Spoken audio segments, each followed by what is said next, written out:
professor Sérgio Túlio, professor Pedro Corvelo, coordenador do PPGDC, professor Marcos Fabiano, professor Rogério Dutra, professor Evandro, a nossa coordenadora, né, os estudantes que estão chegando, semana que vem nós vamos passar nas salas, mas a nossa coordenadora, a professora Gisele Coelho,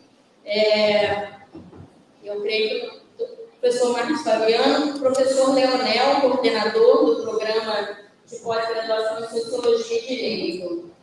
Faço questão de registrar essas presenças, pois, como falava há pouco com o professor Marcelo, essa aula marca um tempo muito significativo para todos nós.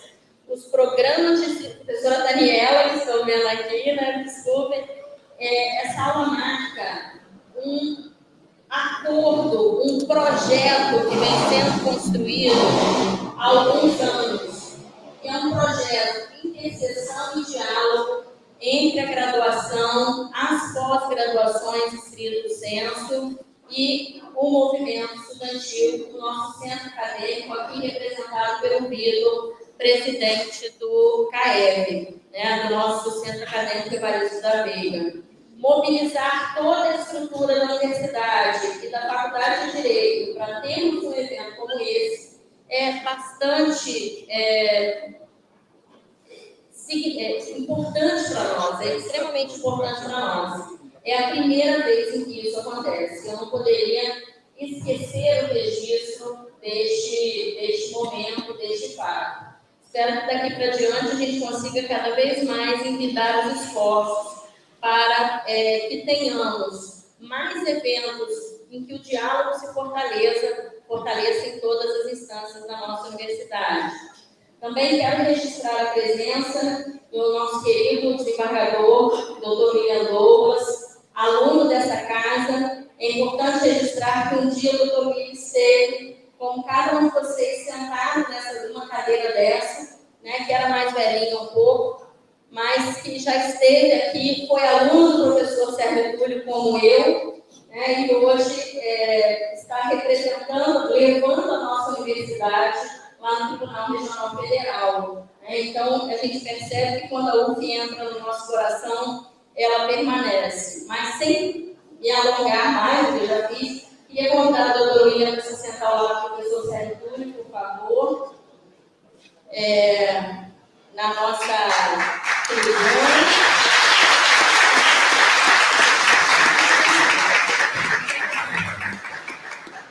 Por fim, gostaria de registrar a presença das nossas queridas ex-alunas Júlia Boromar e Tamires Elpidio, que estão atuando uma atuação extremamente importante na Coordenadoria de Direitos das Mulheres na Prefeitura de Niterói. A registrar a presença da colega Maria, representando a OAB Niterói, a professora Roberta, que ontem lançou o livro sobre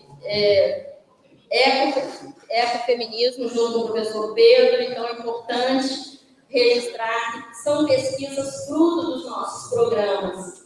A universidade, com todas as suas dificuldades, tem feito a diferença na sociedade niteroense e na sociedade brasileira. Muito obrigada a todos. Vou passar a presidência da mesa ao professor Edivaldo, para que ele possa apresentar o nosso palestrante e conduzir este evento. Muito obrigada a todas e todos.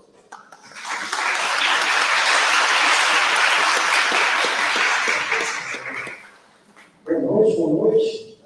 Estejam escutando bem. É um prazer enorme estar aqui hoje. Muito obrigado, professor Fernando, por ter nos ajudado a articular todo uma senhora politécnica, um evento que está bem sucedido, apesar das funções que estávamos transitando de um período pós-pandêmico para um certo tipo de normalidade.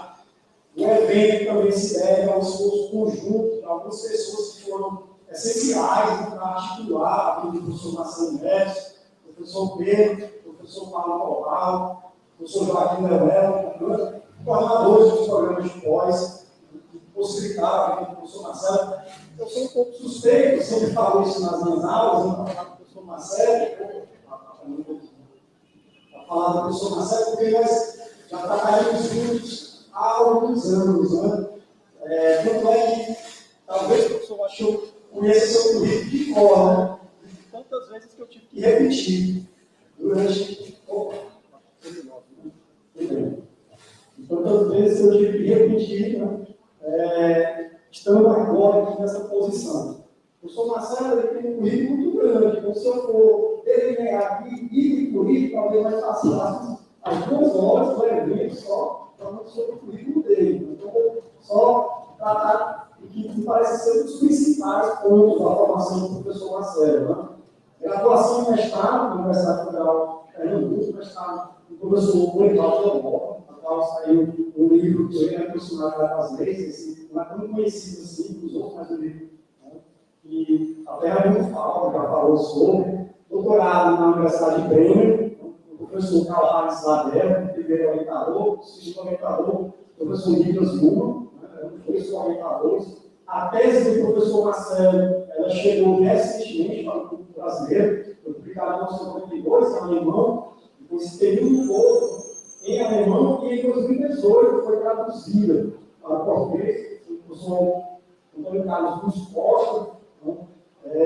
A tese do doutorado foi fundamental para a passagem, uma passagem que seria, poderia dizer, uma terceira fase da teoria dos sistemas, de Newton, e talvez tenha sido um grande sociólogo, pelo menos da nossa geração, mais contemporânea. Desde então, o professor Marcelo, com a habilitação de Friburgo, titularidades na Federal de Pernambuco, na Universidade de Brasília, para todos esses processos seletivos, aí saiu de um livro, de uma obra, então nós estamos tratando de um autor, que é um autor que tem uma produção acadêmica extensa, consistente, dentro de um projeto acadêmico que a gente entendeu direito, em que palavras dele, a expressão que eles utilizam como modernidade periférica, quem já passou pelos meus cursos aqui já teve que lidar com esse conceito. Né? É um prazer enorme, professor, recebê-lo aqui na Universidade Federal Fluminense, que hoje é minha casa, cheguei há pouco tempo, mas já me sinto muito confortável, não só do docente, como discente, funcionários em geral. É uma casa, assim, no sentido mais afetivo da palavra, né? Eu até que eu estou morando agora aqui do lado, então eu fico assim, talvez eu consiga mais distinguir. Porque não durmo lá, né? Mas aqui eu faço uma boa parte do meu tempo, tá bem? A logística que eu queria fazer com que funcione, tudo hoje é dar a palavra para o nosso palestrante. Ele vai ter servido de 1 hora para expor o tema, Transdemocracia, que tem um novo livro dele, a ser publicado. Em seguida, a gente vai abrir uma palavra para quem quiser tirar dúvidas, né? Já muitos querem falar comigo, dizendo que vão aproveitar a oportunidade para discutir a sua obra, agora como autor, representante ideal, e depois nós vamos ter um momento que vai ficar muito pouquinho, então autógrafos, né? Lá embaixo veio, muita gente veio do F. Martins Fontes, editor que veio publicando as coisas do Marcelo aqui no Brasil, eles vão dar um instante lá embaixo, com algumas dessas obras, inclusive hoje também uma ocasião para fazer o lançamento, que seria a última obra publicada, uma coletânea de texto do professor Marcelo Neto, que publicou lá embaixo, cidadania existente, e aí, quem quiser, autógrafo, algo do tipo, o professor já está avisado que tem essa pequena obrigação, né? Uma obrigação gentil. O mais fácil da palavra, o professor Marcelo fique à vontade, no bem que quer fazer novamente esse jogo.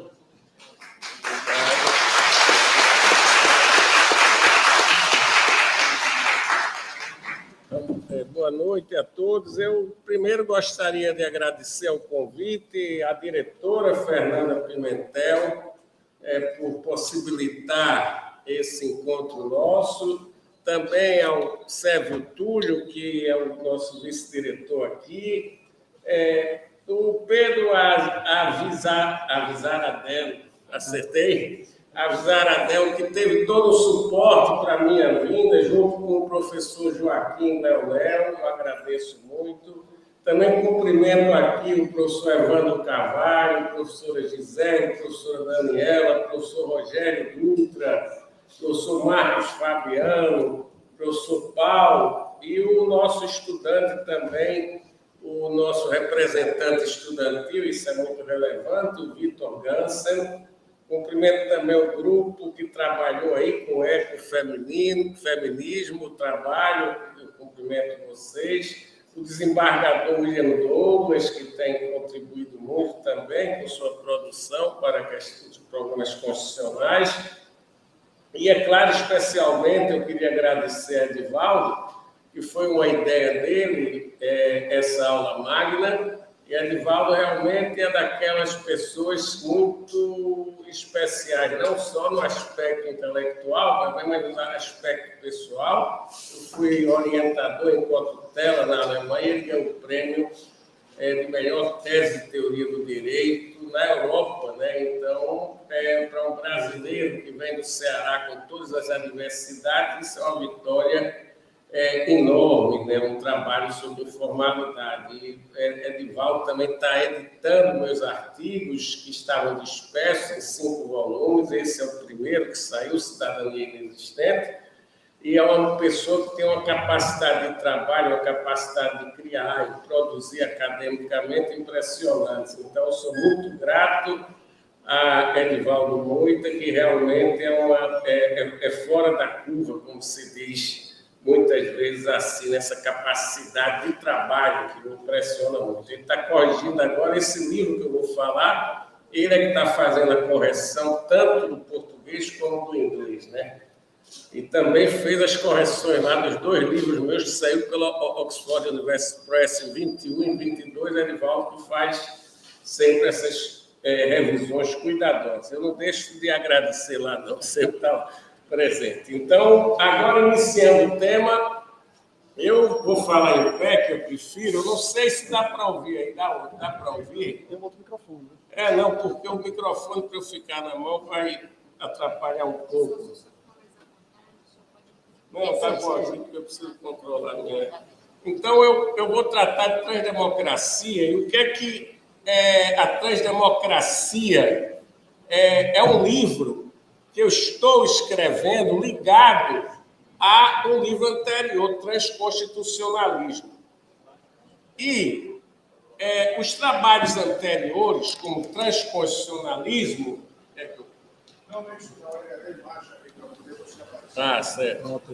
O transconstitucionalismo, no final do livro, eu coloco os limites do transconstitucionalismo por vários fatores, e principalmente um dos fatores da dificuldade de conversações transconstitucionais ou formas de processar conflitos transconstitucionalmente é o poder das grandes potências, que atuam destrutivamente nas dimensões dos direitos fundamentais e da limitação do poder. Ali eu faço referência a Guantánamo, a atuação destrutiva dos Estados Unidos nas questões internacionais, porém ficou como um limite ao transconstitucionalismo. Daí, depois, eu comecei a trabalhar com um artigo From Transconstitutionalism to Transdemocracy. Esse artigo saiu em 2017, é exatamente que eu quero apresentar um novo problema sobre a teoria do Estado Democrático Constitucional e, portanto, a teoria democrática. É uma crítica a essa teoria mostrando os seus limites. E aqui eu começaria com uma epígrafe interessante. Essa epígrafe, as pessoas começaram a ter medo. O mundo tem se tornado cada vez mais incompreensível, imprevisível, e aí as forças de direita passam a ter êxito. O populismo promete às pessoas um futuro que hoje é imprevisível. É preciso entender que haverá cada vez mais refugiados, e entre eles os refugiados ecológicos. Todos precisamos nos acostumar a viver com o outro, os outros. O cidadão comum tem medo disso, pois o mundo dele foi destruído. Ele não sabe o que virá. Isso é uma entrevista de Svetlana Alexievich, Prêmio Nobel da Literatura de 2015, por seus escritos polifônicos, um monumento de sofrimento e coragem no nosso tempo. Como ela trata aqui o outro como um elemento ecológico, não só a ecologia da natureza, é nesse sentido que eu vou trabalhar em grande parte da minha argumentação. E aí a palestra terá a seguinte estrutura: evitando anacronismo, democracia, no sentido grego, não é democracia. Um dos pontos problemáticos da teoria democrática moderna é que a gente recorre etimologicamente a um termo que está apontando para outra situação. Eu vou explicar por quê. Segundo, o equívoco anacronístico e o paradoxo envolvendo o conceito de democracia desde as revoluções constitucionalistas modernas. O terceiro ponto, o paradoxo prático, externalizando exclusão e autocracia dos centros para as periferias mediante decisão democrática. E o refluxo do lixo das periferias subalternas para os centros dominantes. Em vez de conclusão, o desafio, a reinvenção da democracia. Então, somos 5 pontos, nós vamos começar com o primeiro, evitando anacronismo. Democracia não é democracia. Então, comentários preliminares. Sempre se fala com Reinhard Koselleck, um pensador, historiador alemão, também de Bielefeld, que alguns conceitos, eles são conceitos assimétricos, antitéticos, que eles servem para desqualificar o outro.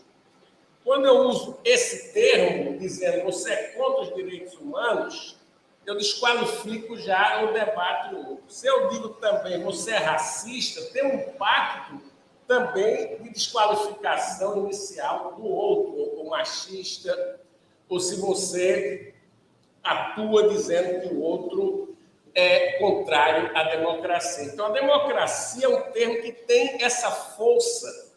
Ninguém aceita muito ser chamado de não democrático. A tendência, em geral, até você ter República Democrática Alemã, um sistema que era claro que não correspondia ao modelo democrático. Você tem muitos países que utilizam a extensão República Democrática do Congo, que faltam os elementos para se aproximar daquilo que nós normalmente nos referimos. Porque esse nome é muito forte e ele pode servir para desqualificar o outro ou glorificar aquele que admite o conceito. Daí porque o uso implica um conflito permanente. Há uma superabundância de significados e luta semântica. Essa luta semântica é exatamente na afirmação quem é democrata, qual é o país que é democrático e não é democrático. Isso tudo leva a uma grande ambiguidade, que é uma ambiguidade realmente no sentido lógico do termo, mas não só isso, isso implica lutas semânticas que por trás são carregadas politicamente. E aí você tem o mais forte, essa superabundância de significados, sincronicamente você vai encontrar em diversos países. Você encontra na Constituição da Coreia, por exemplo, o artigo 67, é plenamente garantida a liberdade de expressão, a Coreia do Norte. Mas, evidentemente, isso é apenas um texto, mas a questão sincrônica nós podemos criticamente enfrentar. Mas há também a dimensão diacrônica na mudança do tempo, e essa é que nos interessa principalmente quando nós tomamos a antiguidade clássica como modelo. O anacronismo referente à democracia está muito ligada à experiência da democracia na Grécia Antiga. Isso vai ter impacto depois, como eu falarei nos outros itens, né? E por que democracia não é democracia?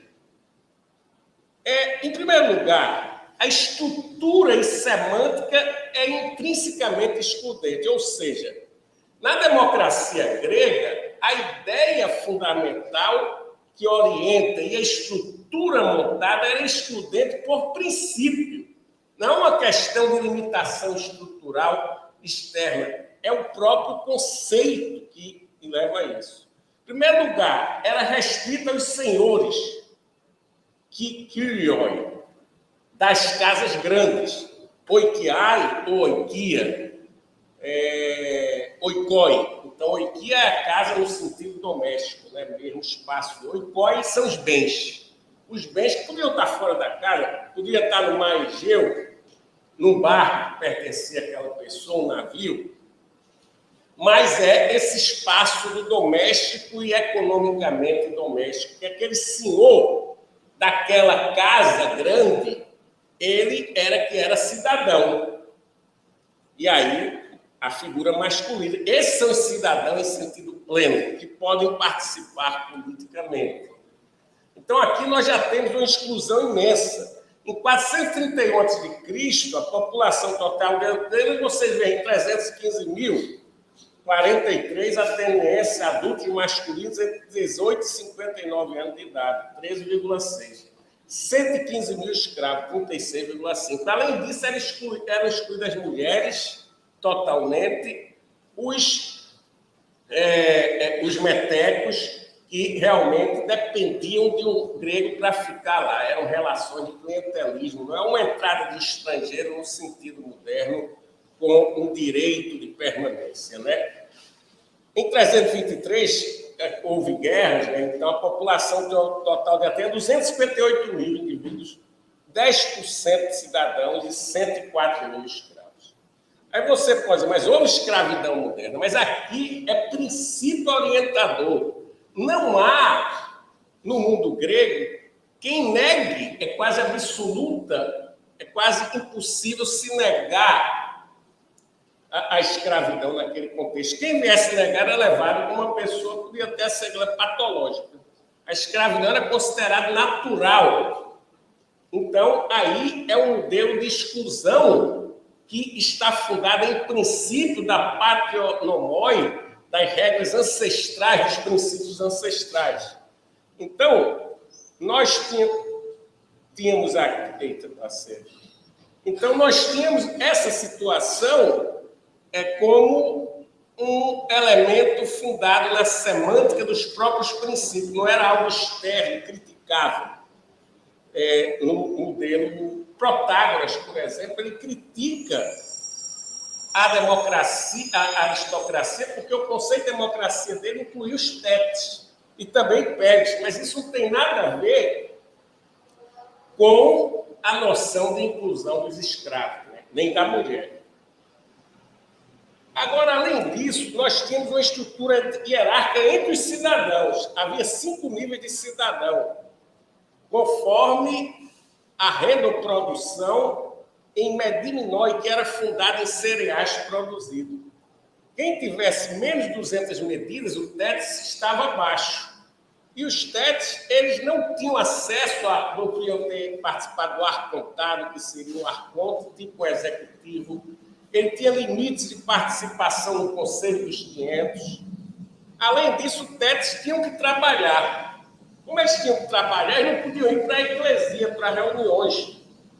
Então, de certa maneira, o processo hierárquico ia levando que aqueles cidadãos de menor renda, eles ficavam excluídos. Como era uma forma direta, não era representativa, como eles não tinham tempo de ir para frequentes eclesias, porque tinham que trabalhar, a democracia era feita para quem não trabalhasse, para quem era ocioso, essa é que é a ideia da vida política, de refletir. Então, o modelo também é excludente dentro dos próprios cidadãos. A diferença da democracia para a aristocracia ou oligarquia era apenas que na oligarquia os tetos não participavam, não eram cidadãos. Mas isso não muda muito comparando com o sentido de inclusão da democracia moderna. E o quórum para a reunião era de 6 mil cidadãos, menos de 2% da população, e menos de 14% dos cidadãos. Quórum raramente alcançado. E aí nós temos todo um processo constante de exclusão presente na própria conceituação da democracia. Mulheres, escravos, a grande maioria excluída. Outro aspecto é a formação político-social homogênea. A polis implica algo de homogêneo quanto aos valores. E, portanto, não havia propriamente, a gente fala de rights, de direito, pensando que lá, e a gente aplica muitas vezes, não havia propriamente direitos, no sentido moderno. Havia privilégio de um e partilha de poder em vez de direitos. Para quem não tinha esses privilégios de partilhar a polis, não é participar, é partilhar mesmo. O cidadão partilha a polis e ele tem os privilégios. Os outros podem haver em relação aos outros concessões, mas não há propriamente direitos no sentido que nós compreendemos modernamente. Outro ponto de anacronismo é que é comum usar a eleuceria, que seria liberdade no sentido moderno. Não é nem sequer a liberdade de participação propriamente dita da democracia, como alguns querem quando falam de liberdade dos antigos e dos modernos. Eleuceria era autonomia como parte da polis, como integrante. É a polis que é livre, na verdade, é Eleutéros. Ou, no campo privado, eleuceria se via para distinguir o eleuceros, que é aquele que é cidadão, dos aneleuceros, que eram os que não tinham cidadania, e algum santo crual, marxista, se podia se falar também de falta de eleuceria para os cidadãos que trabalhavam, entendeu? Porque eram dependentes de outros. Então, aqui nós temos também um conceito que não tem nada a ver com liberdade no sentido das liberdades constitucionais fundamentais, como alguns autores criam, às vezes, até para vender a obra, a liberdade na Grécia Antiga, e parece que é a liberdade nesse sentido aqui que nós usamos, a eleuceria. E a paresia é um caso bem típico também de dificuldade. O próprio Foucault, Michel Foucault, ele se dedicou a isso. A paresia é a virtude de falar francamente. Não é liberdade de expressão. Tem um livro também, Liberdade de Expressão na Grécia Antiga, o cara falando de paresia. Mas a paresia é a franqueza no falar, que era considerada uma virtude, uma magnitude, virtuosos. E os mais fracos não poderiam ser francos. O mais fraco não podia chegar na frente do senhor e dizer algo contra o senhor, porque ele ia ser prejudicado. Então, o próprio Foucault diz que há uma hierarquia na paresia. A paresiasta tipo foi Sócrates. A turma de Sócrates diz que não acredita nisso. Ele disse, não, eu vou dizer o que eu penso. É um tipo... Sócrates é um paresiasta, mas um paresiasta como Sócrates, que negou os valores homogêneos da pátria oinomoi, discutindo e questionando os deuses do panteão, realmente ele é condenado. Por que condenado? Porque ele foge dessa homogeneidade social radical. E a supremacia das patrioinomóis. A patrioinomói, as normas ancestrais de natureza religiosa. Essas normas eram inquestionáveis e, portanto, a própria eclesia, a Assembleia Popular, estava subordinada a essas normas. Então, havia algo que impedia um debate crítico. Por exemplo, nós podemos discutir uma constituinte, por exemplo, hoje, mesmo com todos os limites da nossa democracia, pode-se discutir, se propor uma nova constituinte. Você vai dar um novo fundamento à ordem jurídica diferente do atual. Isso é viável dentro do debate democrático moderno. Mas é claro que aí o que prevalecia era algo que mantinha essa homogeneidade, enquanto nós temos uma sociedade altamente heterogênea. E a polis como uma autarquia, autarcaica. A polis era considerado algo fechado para o mundo exterior, quase sem ambiente, por assim dizer. E essa ideia de autarcaia está muito clara na obra. O que a autarcaia, diz Aristóteles, o que, quando isolado, faz a vida desejada e sem falta de nada. E isso eu penso ser a felicidade, ou daimonia. Quer dizer, a busca coletiva aí na polis implicava que a polis teria que ter autarcaia, que é autossuficiência. Isso também é problemático para a gente aplicar na compreensão da democracia moderna. E aí eu termino esse capítulo com a citação de poucos... Eu estudei muito esses gregos, fiquei muito tempo trabalhando, tive que estudar um pouco grego, mas esses teóricos experts, quase todos são muito empolgados. O crítico que eu encontrei forte foi Robin Osborne. E Osborne, ele é professor em Cambridge, e tem um momento que ele foi para um congresso de 2.500 anos da democracia ateniense, de Clístenes. E ele faz essa palestra. A democracia ateniense foi parte integrante de um modo de vida ateniense que nós julgamos iliberal, culturalmente chauvinista e estritamente restrito, de uma sociedade fechada. Não é nada claro que a democracia, na forma ateniense, seja digna de celebração. Aí é um pouco também de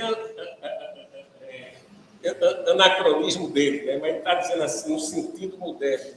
O sucesso da democracia ateniense não dependeu de algumas virtudes integrais da democracia direta ou de alguma superioridade intelectual dos atenienses clássicos, mas de um alto grau de experiência comum, quer dizer, alçada pela exclusão das mulheres e dos negros.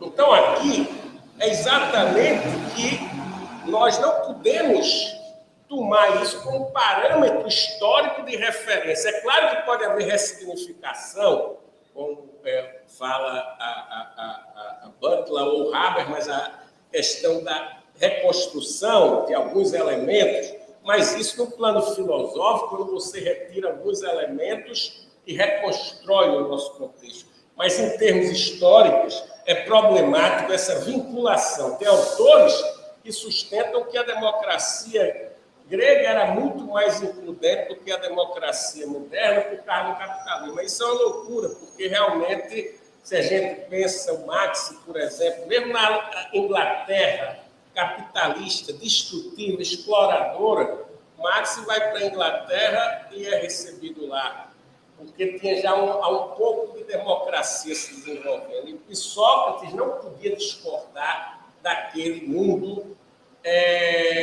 daquela cosmologia. Então, evidentemente, que essa situação de exclusão profunda não pode se comparar com o problema da democracia moderna, que tem muitas restrições, mas aí eu venho com outro argumento para apontar os problemas. A democracia moderna é diferente, não é uma autarquia. O equívoco anacronístico e o paradoxo envolvendo o conceito de democracia desde as revoluções constitucionais modernas. Em primeiro lugar, a democracia emergiu uma sociedade mundial. Eu uso aqui, claro, no sentido de Luhmann, de Toynbee, mas também isso vem em Fernand Bloudel. Bloudel não fala só de capitalismo mundial. Fernand Bloudel fala também de sociedade mundial. Então, essa sociedade que emerge no início da modernidade, com o descobrimento, ela foi se fortificando até o fim do século XIX, e no fim do século XX a gente já autocompreende a sociedade mundial como através da globalização, a própria semântica. Então, aqui nós temos uma sociedade que o horizonte primário de nossas experiências não é local, não é meu vizinho. Às vezes você não conhece nem um vizinho, mas você tem informações diariamente muito amplas sobre o que está ocorrendo na China, nos Estados Unidos. Nós temos muito menos informações e comunicações com as pessoas mais próximas na localidade, em face de haver uma primariedade do horizonte comunicacional global. Isso não significa que não haja forças locais e valores locais, mas eles ficam vinculados a esse horizonte mais abarcante. A sociedade mundial é uma sociedade funcionalmente multicêntrica.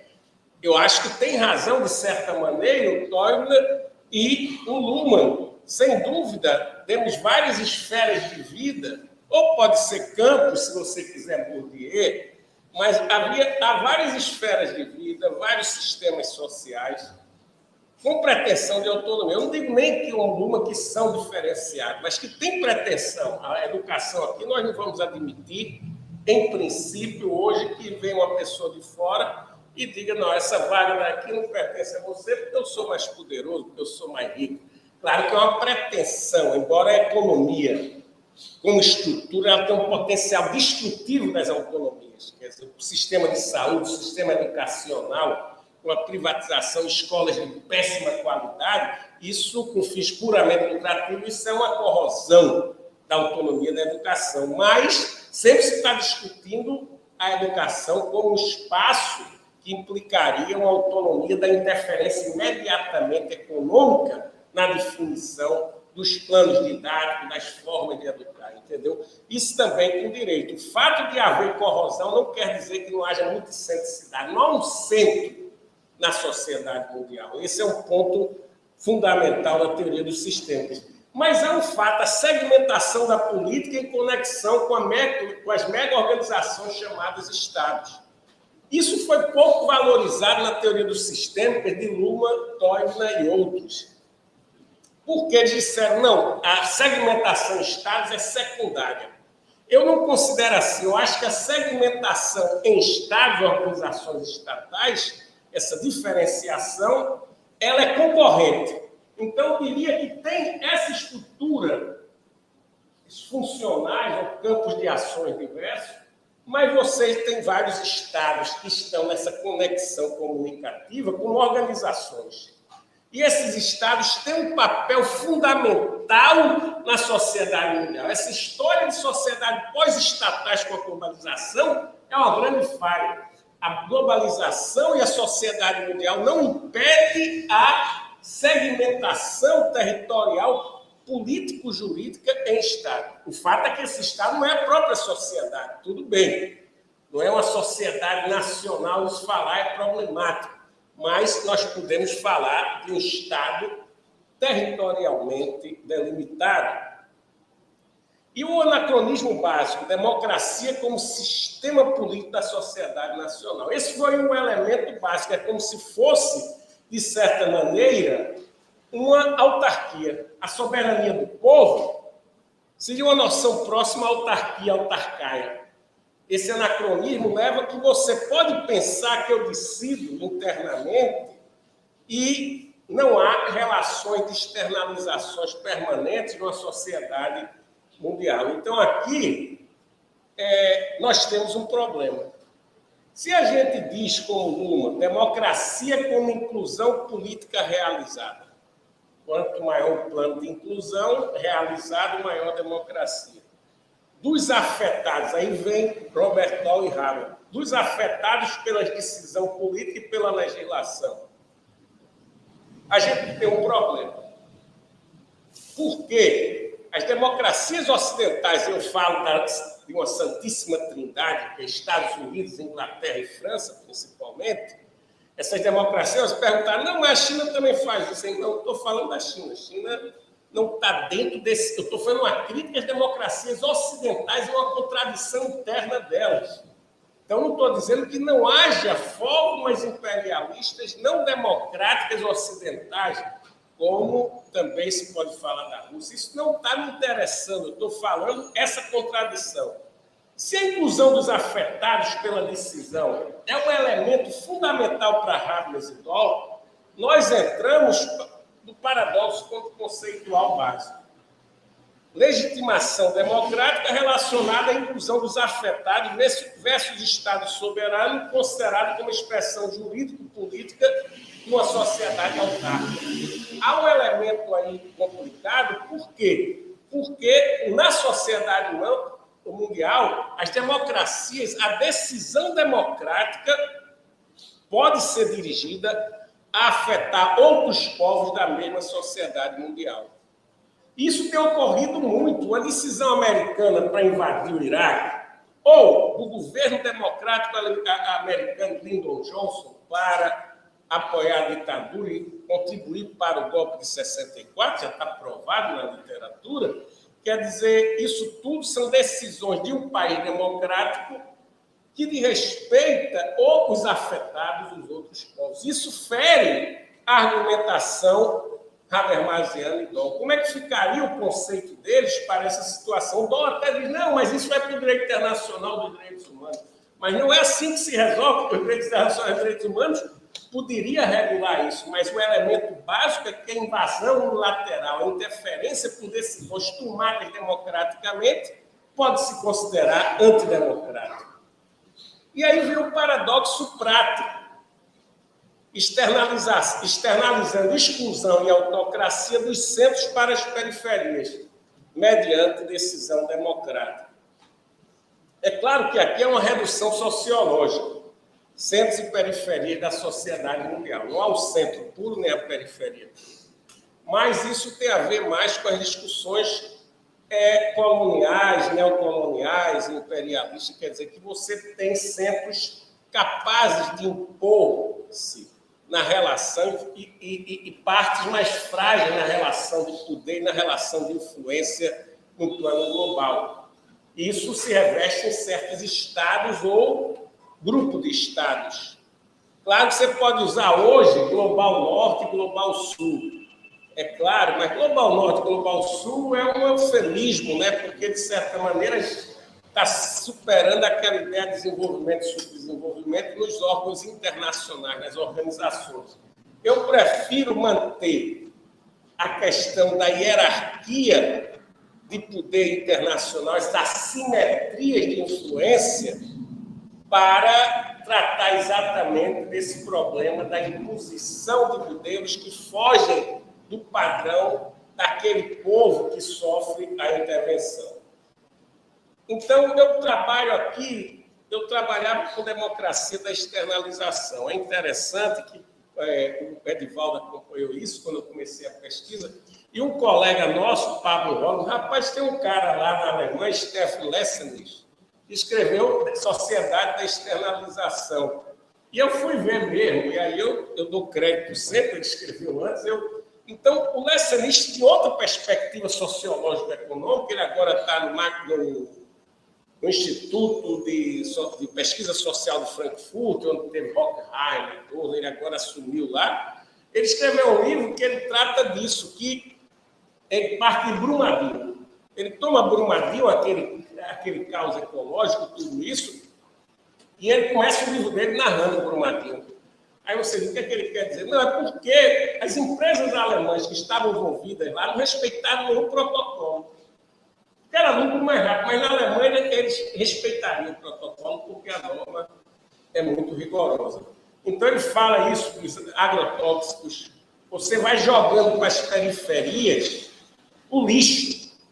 E aí nós temos uma externalização. Eu falo isso em termos de decisões democráticas que são tomadas para oprimir outros povos, contra o próprio conceito de democracia. Então, você tem uma democracia da externalização. E aí se constrói a democracia de direitos humanos, pertence a nós, nações civilizadas. A nossa sociedade aqui é autárquica. E a escravidão dos bárbaros pode ser admitida. Esse é um ponto fundamental. E aí você vê também na semântica iluminista. Eu sei que vocês estudaram no colégio iluminismo e são sempre empolgados com a razão. Claro que houve um iluminismo radical, mas esse não foi o mainstream. O que nós temos, por exemplo, em Montesquieu, em relação aos livros? Não podemos aceitar a ideia de que Deus, que é um ser muito sábio, tenha introduzido uma alma, sobretudo uma alma boa, num corpo completamente negro. Veja aqui toda a estrutura para excluir o negro da razão e dos direitos, né? É impossível supormos que tais gentes sejam homens, pois se os considerássemos homens, começaríamos a acreditar que nós próprios não somos cristãos. Isso está no espírito das leis, a turma só vê a parte lá da divisão de poderes, mas isso está aqui bem claro. E tem momento que ele diz, sem a escravidão, nós não poderíamos estar comendo açúcar barato, né? Ele diz claramente. Então, mas você diz, não, Montesquieu você vem para Kant. Aí o Kant está lá no trabalho dele. Alguém disse, não, mas é um Kant pré-crítico. Mas é na fase de transição entre o pré-crítico e o crítico. Mas também não há nada dele depois negando expressamente. Não há clareza depois. Os negros da África não possuem, por natureza, nenhum sentimento que se eleve acima do ridículo. a sua religião de fetiche talvez seja uma espécie de idolatria que se aprofunda tanto no ridículo quanto parece possível à natureza humana. Os negros são muito vaidosos, mas à sua própria maneira, tão matraqueadores que se deve dispersá-los a pauladas. Isso aí é Kant, que é o grande filósofo da razão ocidental. E aí nós vamos... O Kant cita Hume, e eu fui buscar também. David Hume, grande filósofo inglês, estou apto a suspeitar que os negros são naturalmente inferiores aos brancos. Tal diferença uniforme e constante não poderia ocorrer em tantos países e épocas se a natureza não tivesse feito uma distinção original entre essas raças de homens. Então, toda a estrutura é que vai dar uma semântica, uma linguagem teórica de ideias que vai fundamentar todo o processo de externalização do lixo da escravidão, do lixo da exclusão, da pobreza, da opressão para as periferias. E Hegel, mais pesado, já é uma fase saindo do iluminismo, mas corresponde àquele mundo da razão. Nós temos de deixar de lado todo pensamento de reverência e moralidade. Tudo o que chamamos sentimento, se queremos compreendê-lo corretamente. Não há nada em harmonia com a humanidade a ser encontrado nesse tipo de caráter. E aqui ele vem e diz: escravidão é em si e por si injusta, pois a essência da humanidade é a liberdade. Mas para esse homem precisa ser amadurecido. Então, toda a escravidão negra é justificada a partir de uma ideia que nós temos os direitos humanos, porque nós somos da razão, nós temos a razão, mas esses seres inferiores não são dignos de direito. E toda essa forma de estela, e nós somos uma sociedade, eles são uma sociedade que nós não temos nada a ver. Isso é muito forte, por exemplo, no debate, eu peguei muito, o Edivaldo conseguiu lá um material que eu estava procurando, ele conseguiu todo o material da Constituinte Francesa na biblioteca. Rapaz, tem aqui, eu ia lá buscar toda vez, chegava com aquele monte. E eu vi debates que é bem interessante. Tem um jacobino, que era o pessoal, vamos dizer, entre aspas, mas a esquerda, o jacobino. Não, se o negro entrar na pátria francesa, ele deixa, se o escravo entrar na pátria francesa, o escravo negro, deixa de ser escravo, porque aqui dentro é a nação, o território, a territorialidade, com aquela sociedade autárquica, aqui não pode ter escravidão. Mas a ideia é o quê? O Haiti não é nossa sociedade. A gente pode impor a escravidão lá, porque está fora. Isso não contamina nosso constitucionalismo, nossa democracia. Então, esses elementos são colocados muito claramente por Louis Salamalan, que é um francês que estudou muito o Código Noir, o Código Negro, que foi aprovado em 1648, por Luís XIV, e ele permanece com a Revolução, ou seja, a Revolução Francesa veio e não houve a revogação do Código Noir. 4 anos, o período que houve de revogação foi por causa da Guerra do Haiti, mas depois o Abade Gregoire, que era um da Sociedade dos Amigos do Negro, o Abade Gregoire, ele fala em uma forma hipócrita de fim da escravidão temporária para ter apoio dos negros numa luta contra os ingleses. Depois, em 1802, volta novamente e fica até 1848. Isso também é deixado bem claro pelo o Thomas Piketty. Ele também coloca essa questão que o Código Negro ficou até 1848 válido no país que se dizia o berço dos direitos humanos e da democracia. Quer dizer, essa questão da externalização. Mas quando desaparece a escravidão formal, nós temos a Conferência de Berlim em 1884-85, com as grandes potências europeias, a presença dos Estados Unidos, quando eles partilham o Scramble for Africa. Esse Scramble for... a corrida para a África, quer dizer, a disputa pela África, é um recorte feito pelos países ocidentais aleatoriamente de acordo com seus interesses econômicos, sem nem considerar nenhum elemento de culturas e diferenças espaciais das diversas culturas e tribos ali presentes, grupos sociais diversos. Isso quebra toda a forma de harmonia que poderia haver ali, porque se misturam situações impostas de fora.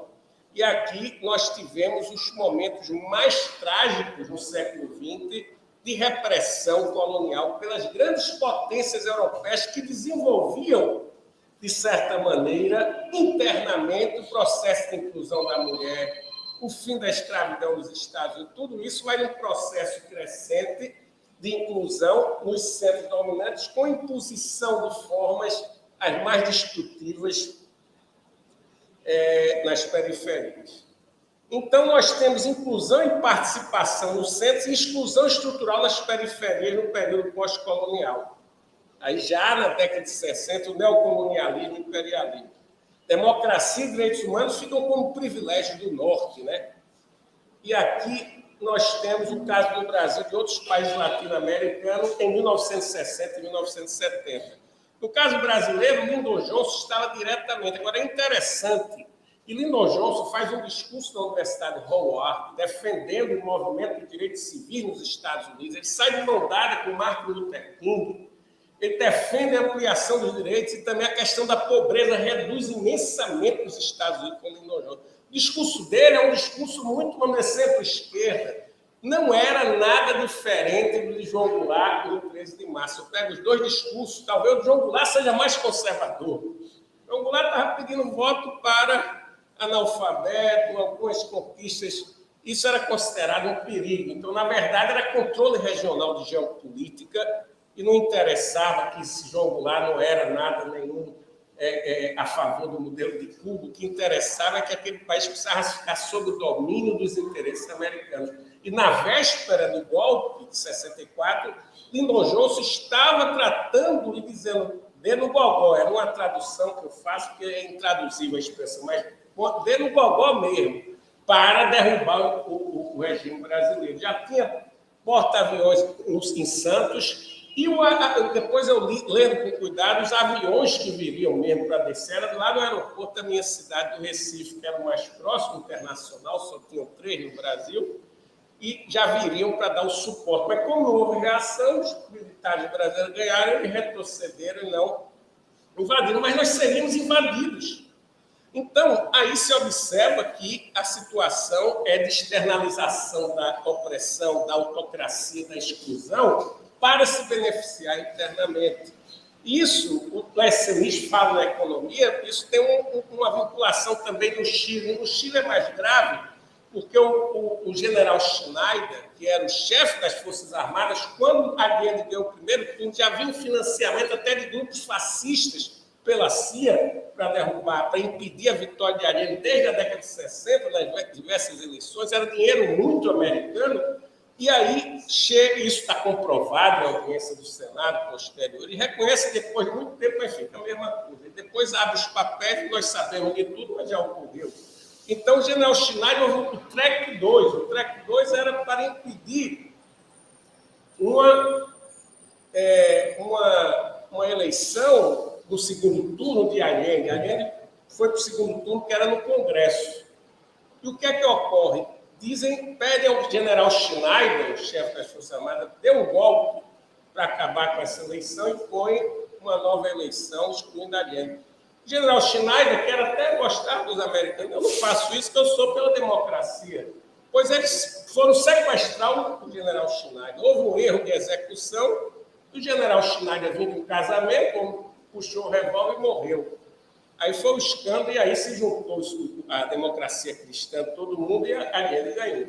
Mas tudo isso, uma atitude criminosa, uma organização criminosa tipo Richard Nixon, o Henry Kissinger e o grupo da Pepsi-Cola, o grupo Pepsi-Cola, eles tomaram café de manhã. Kissinger, o da Pepsi-Cola, o El Mercúrio do Chile, e o representante, o procurador-geral dos Estados Unidos. Dali saiu o procurador-geral com o Kissinger para se encontrar dentro da Casa Branca e preparar o TREC 2, e foi esse que levou à morte do general Schneider. Então, no Chile, depois veio o golpe, também apoiado pelos Estados Unidos. Aqui, o que a gente observa é o Estado democrático como exportadores e garantidores de regimes autocráticos, né?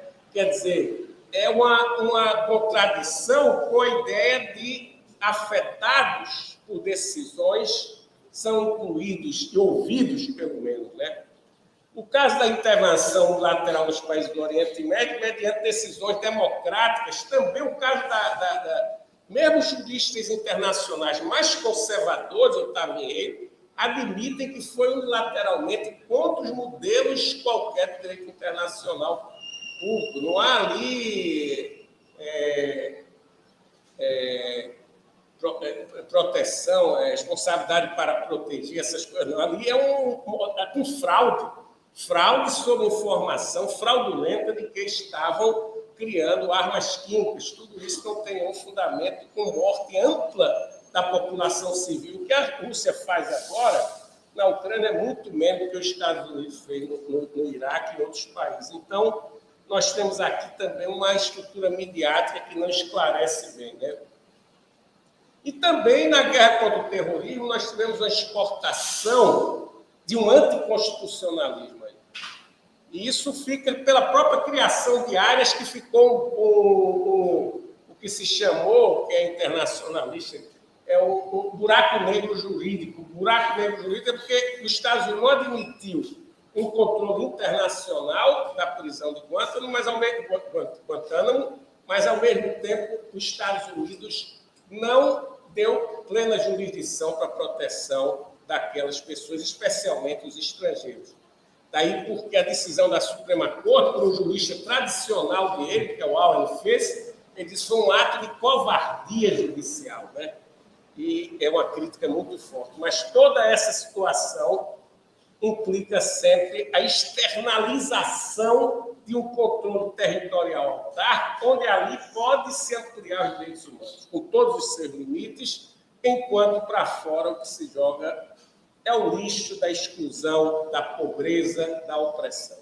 Mas o refluxo do lixo das periferias subalternas para os centros dominantes. A externalização, o próprio Messerschmitt diz, tem seu peso. Você manda agrotóxico para o Brasil, proibido na Alemanha, vieram muito no governo de Temer e Bolsonaro, entrou muito agrotóxico proibido, mas é claro, quando se exporta daqui para a Alemanha, muitas vezes eles não têm o controle pleno, e no final esses agrotóxicos podem voltar, né, para lá. Então, o que eu estou falando aqui, porém, nos sistemas sociais. Sistemas sociais têm um ambiente social, que eu baseio em Edgar Morin e Nicholas Luhmann. Não é só o ambiente físico e sociedade humana, e ser humano, é o ambiente físico natural, mas também o ambiente social, os sistemas sociais, o direito, a economia é um ambiente para o direito. E essa situação de que o sistema, ele sempre joga lixos para o outro. Sempre um sistema, ele joga detrito para o ambiente. Isso, dizem Edgar Morin, é uma parte própria da teoria dos sistemas. O problema é se ele for destrutivo excessivamente com o seu ambiente, ele se autodestrói. Porque o ambiente é uma condição infraestrutural, diz o Luhmann, seguindo, de certa maneira, Morin, que se eu sou tão destrutivo com o ambiente, não vai haver possibilidade de reciclagem e, portanto, haverá uma destruição do próprio ambiente. Então, aqui, eu vou além da relação entre sistemas funcionais para dizer a democracia, como sistema político, tem um ambiente social, tudo bem, um ambiente social, mas também um ambiente político territorial. E, evidentemente, nós precisamos de uma noção ecológica de democracia, no sentido, não é claro que já há uma ecologia no sentido amplo, mas político-ecológica de que se eu destruo outras formas de vida no ambiente territorial do Estado democrático, isso vai ter efeitos negativos.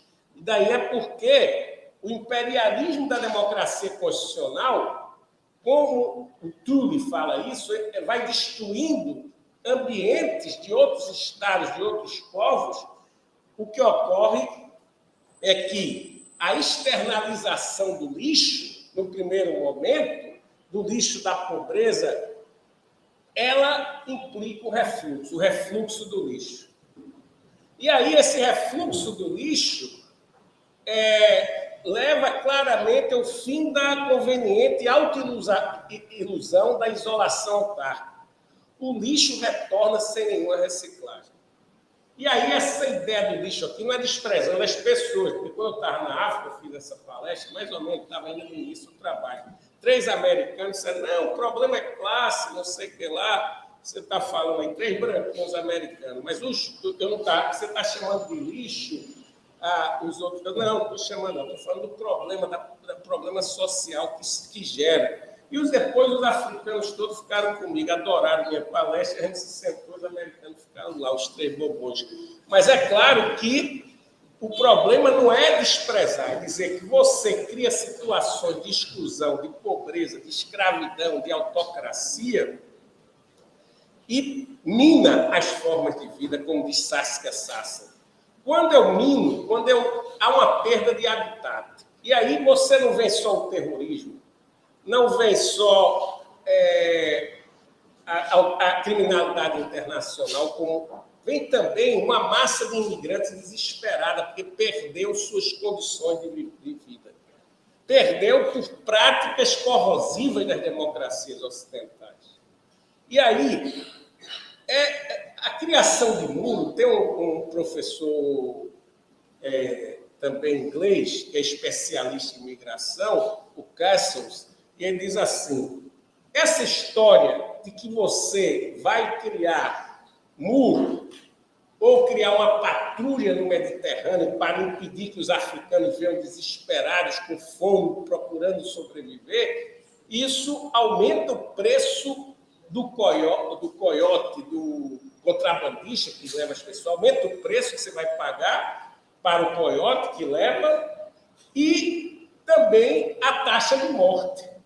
Mas não resolve o problema da entrada desesperada que vai minando também as próprias democracias ocidentais, porque essa entrada descontrolada fortifica a extrema-direita dentro desses países, que parte exatamente nessa reação àquilo que o Boaventura diz, é abissal, né? Tem uma forma...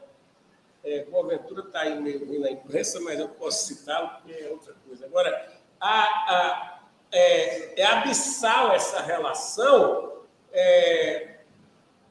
de desigualdade, de assimetria, que isso vem como algo que é descontrolado mesmo. O Negri diz que são os novos bárbaros.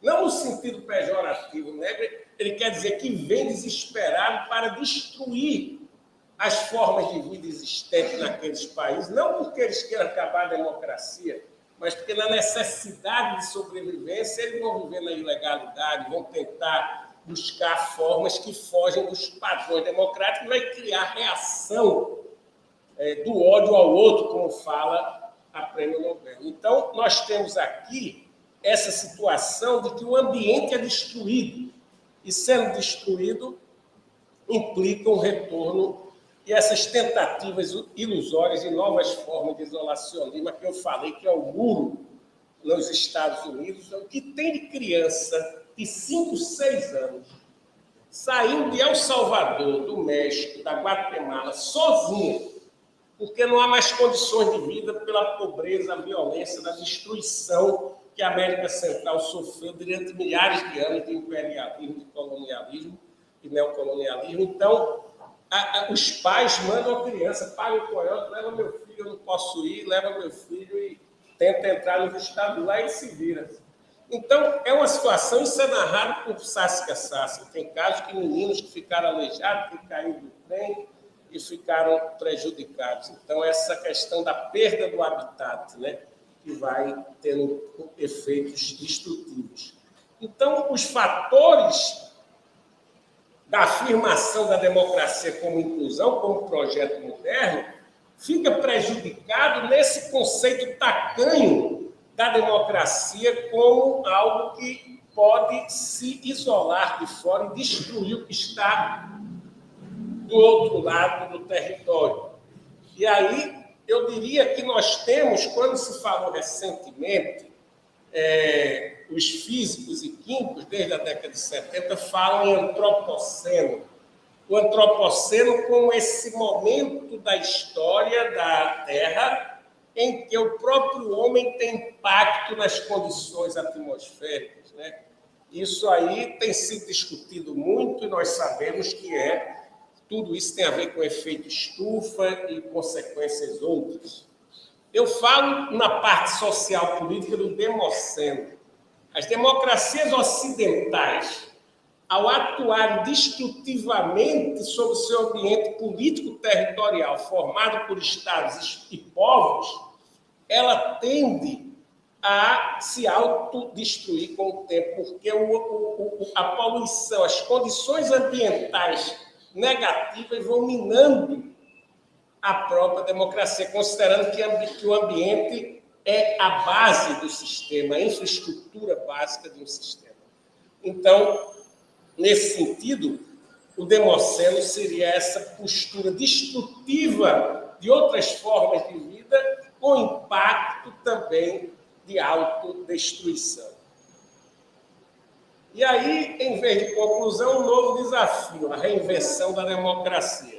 Tem um livro de Claude Lefort, que é a invenção democrática, e Claude Lefort trabalha exatamente com essa democracia bem nacionalista, e ele faz um trabalho brilhante sobre o significado da democracia, mas dentro dessa lógica autárquica.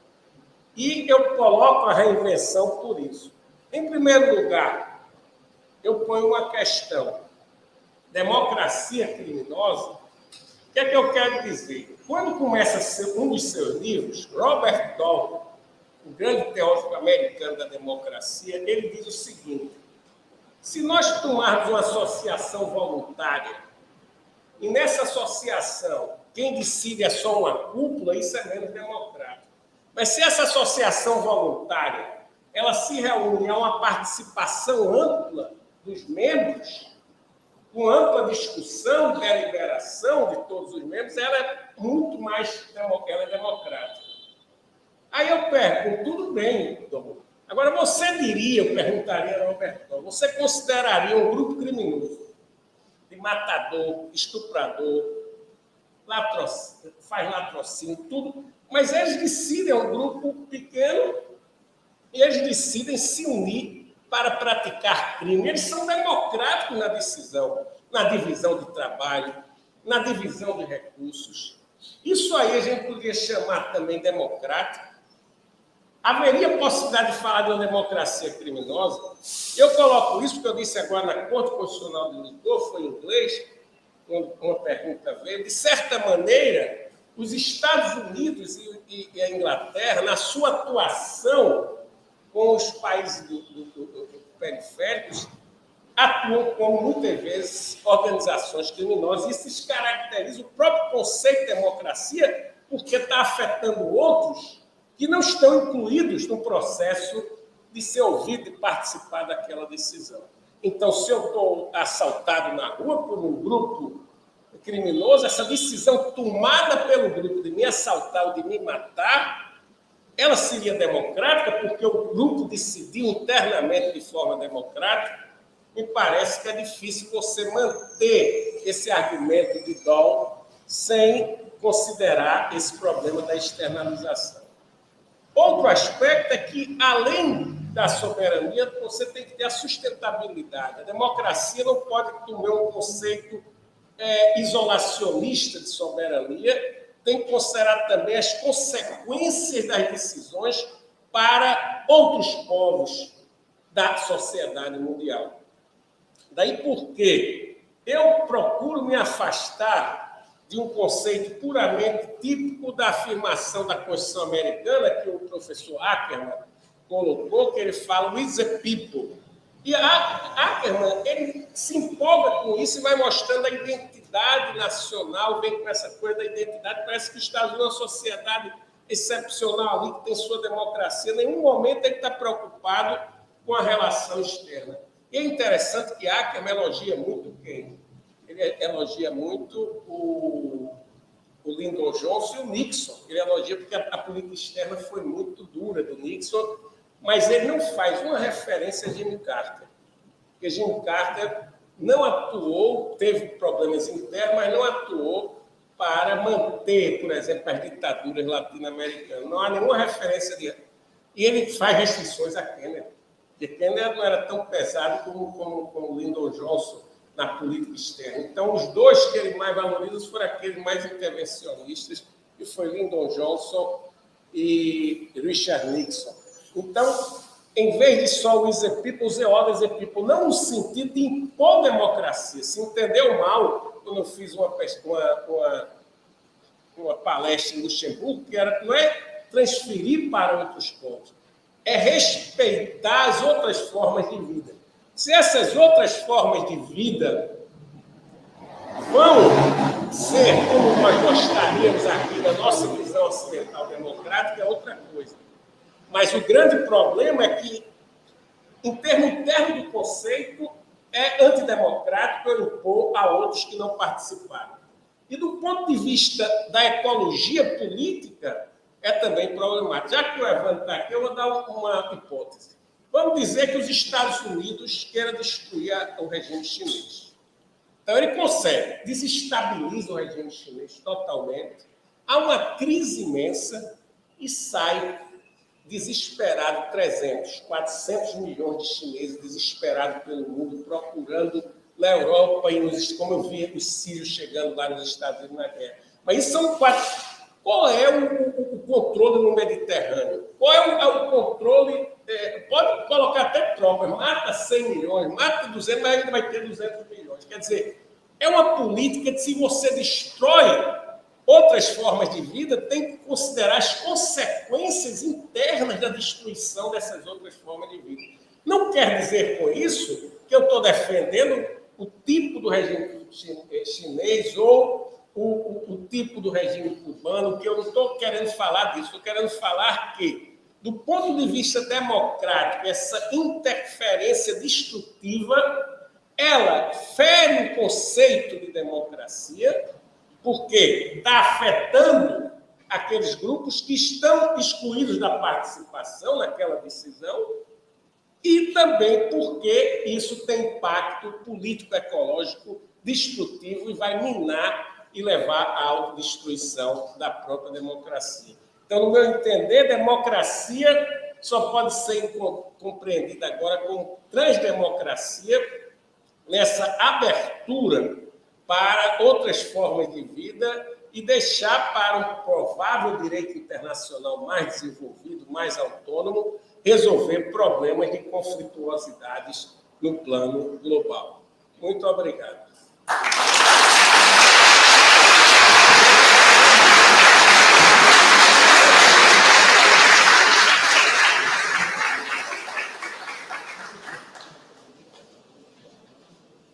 Excelente, professor Marcelo, de fato, fez jus ao título do encontro, uma aula magna. Muito obrigado pela aula. Nós estamos dentro do horário programado, vamos ter 10 a 15 minutos para perguntas e respostas para o professor. Então, acho que vou fazer o seguinte: quem quiser levantar a mão, eu posso pegar o microfone, não tem problema, está funcionando o microfone nesse sentido? Ótimo. E aí a gente faz essa apagação. E gostaria de fazer uma pergunta. Sem timidez, por favor.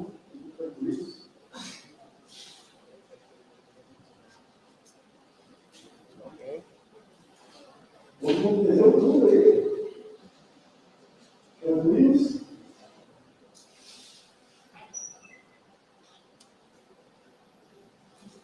Eu tenho as minhas, né? Acho que eu posso começar. Professor, um momento.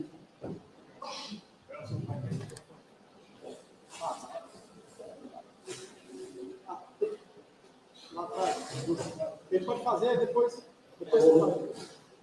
Boa noite, professor Marcelo Neves. Parabéns pela abordagem que foi muita expectativa que passou. Todas as expectativas. Eu peço desculpas por ter chegado um pouco atrasado, mas acho que eu consegui Obrigado. Boa parte aí da sua fala e do conceito que a professora apresenta. A minha dúvida é a seguinte: qual, dentro da sua pesquisa, do conceito que a professora apresenta, qual é o papel das transnacionais? Porque, no campo de pesquisa sobre violações de direitos humanos, né, há uma certa estadolatria, digamos assim. Né? O Estado ele figura como garante dos direitos humanos, historicamente como um dos maiores violadores, e no campo do direito internacional, os Estados são os responsáveis. Né? Mas, esse novo arranjo aí, internacional, econômico, enfim, coloca as empresas e as transnacionais um papel relevante em termos de violação de direitos humanos. Algumas empresas têm orçamentos maiores do que vários Estados. Né? E hoje a gente está discutindo, aí, só para dar um exemplo, a questão aí das ameaças às escolas e as dificuldades que o Estado brasileiro tem para controlar essas redes. Então, dentro da sua pesquisa, qual é o papel das transnacionais, o papel que elas desempenham nesse movimento de grande democracia? Obrigado.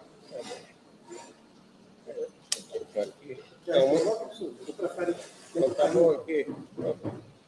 Muito obrigado, professor Rogério. Não, acho que é relevante. Eu acho que tem dois momentos. As transnacionais, historicamente, ela estava muito ligada. É claro que é transnacional, mas tem um Estado que é vinculado. Então, a transnacional americana é diferente de uma transnacional alemã, de uma TikTok. Então, eles lutam os Estados até para a proteção de suas transnacionais, né?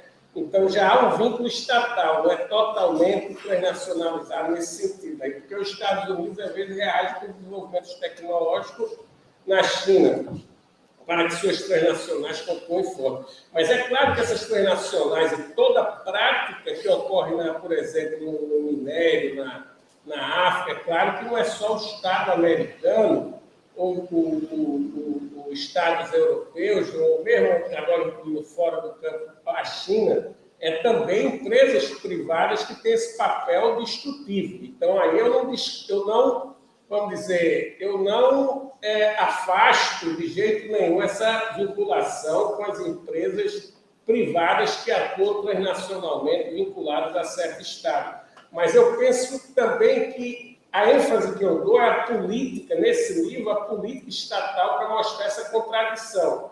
A crítica econômica às transnacionais está muito mais na obra do Lessenich, que ele vai trabalhar com essa questão nas empresas economicamente de base que vão atuando destrutivamente. E outro ponto, quanto ao problema de internet, por exemplo, esse é um tema novo que a gente tem que enfrentar exatamente como outro componente, um novo componente que vem corroer a democracia. Por quê? Porque as formas de debate, de discursividade típica da democracia ocidental ficam prejudicadas em face de uma comunicação totalmente descontrolada que não consegue ter o status de uma esfera pública. Você tem uma fragmentação, uma fortificação de espaços privados e concretos que se expõem num público, mas isso não é esfera pública como espaço de debate. Então, acho que um dos fatores que nós temos que estudar, eu estou fazendo esse trabalho numa linha agora, o outro ponto que cabe estudar-se agora quanto à corrosão da democracia é exatamente essa incapacidade do Estado, aí sim uma incapacidade de controlar as redes, as plataformas. Ainda há muita limitação nesse campo. Isso tem que trazer trabalhos que sejam além de uma estatalidade concreta. Eu penso que isso vai depender de regulações internacionais para poder enfrentar essas plataformas transnacionais que têm um papel hoje, eu acho, muito mais destrutivo. Houve uma empolgação no início que poderia ajudar a democracia. E até poderia, mesmo na China, o Evan estava falando que no campo local está se dando muito estímulo à participação via internet para críticas ao governo local, tudo isso, e pode ter um papel, mas o que está predominante nas democracias ocidentais, mesmo países democráticos da periferia, com seus limites como o nosso, é que a internet, na forma das plataformas desgovernadas, descontroladas, elas não atuam positivamente, e isso a gente precisa enfrentar. Como vai haver essa relação entre heterorregulação e autorregulação? Claro que não vai se conseguir, a curto prazo, um modelo de heterorregulação, mas tem que haver certas formas que sejam indutora de autorregulação e, ao mesmo tempo, no limite, imponha punição, imponha heterorregulação, regulação do próprio Estado. Mas eu concordo que a questão é muito relevante, principalmente no plano da internet. Né? Obrigado.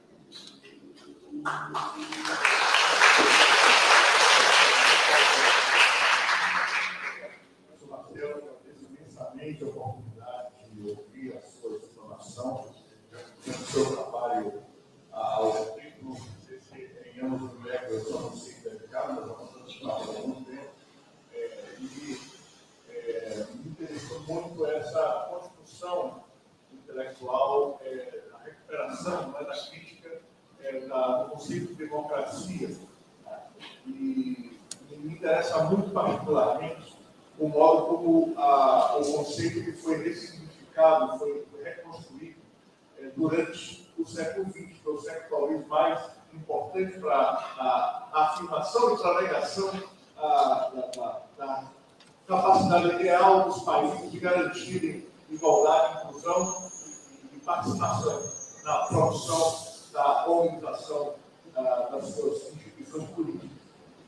E ocorre que, em 1928, tem uma palestra muito conhecida do Kelsen sobre o parlamentarismo, e me parece que essa palestra especial ela foi a fonte de inspiração para o Habermas construir o seu conceito de democracia como a instituição das minorias como integrante necessário do processo de produção normativa.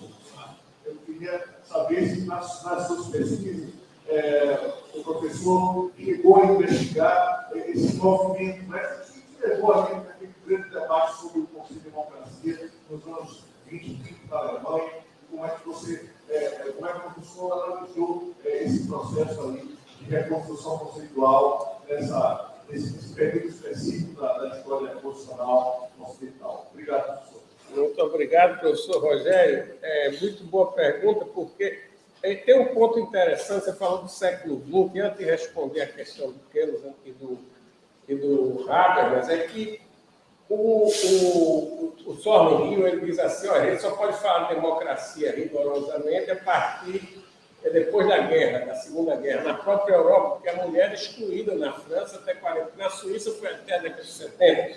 Mas agora a gente tem que pensar que é um processo, né? Quer dizer, e também o próprio Dawes diz, a gente só pode pensar rigorosamente em democracia nos Estados Unidos quando os negros do Sul começaram a poder, porque até a década de 60 havia limitações locais por voto do negro no Sul.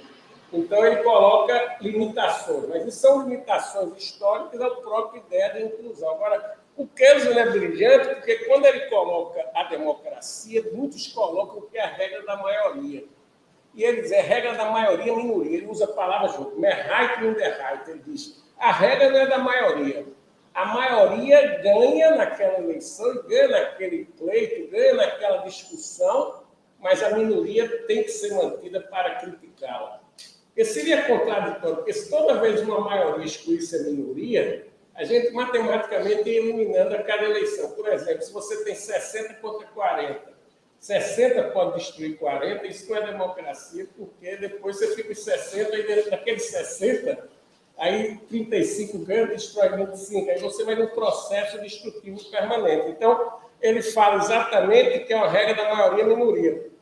Isso tem um impacto na obra de Habermas. Habermas se empolga com isso e diz que Kelsen é um verdadeiro democrata. Ele discorda só do relativismo, porque Kelsen diz um momento que, para ser democrata, tem que ser relativista. Né? Tem que ser relativista porque o absoluto é do totalitarismo. Então, você tem que ter uma postura relativista para respeitar a opinião dos outros. O Habermas procura essa questão da ação comunicativa, de universalização, mas ele leva muito a sério o Keynes nessa questão, e há no Brasil um preconceito contra Keynes que vem da década de 50 e uma supervalorização de Schmitt em setores de esquerda, quando, na verdade, Schmitt sustentou, apoiou o nazismo, e Keynes, a escola dele, até por ter a legalidade como limite, do detentor de poder, era insuportável para o nazismo, porque a palestra do Schmitt é uma palestra que diz: não precisa de lei, não precisa de nada. O juiz tem que decidir de acordo com a homogeneidade do povo alemão expressa no Führer. Ele diz isso. Então, a metodologia jurídica, por isso que tinha um concorrente de Schmitt que queria fazer um código civil, ele foi excluído. Dentro do nazismo, porque o Schmitt foi muito mais inteligente para sustentar o nazismo. E a escola, o Thomas, todo o grupo ligado a Keynes foi excluído.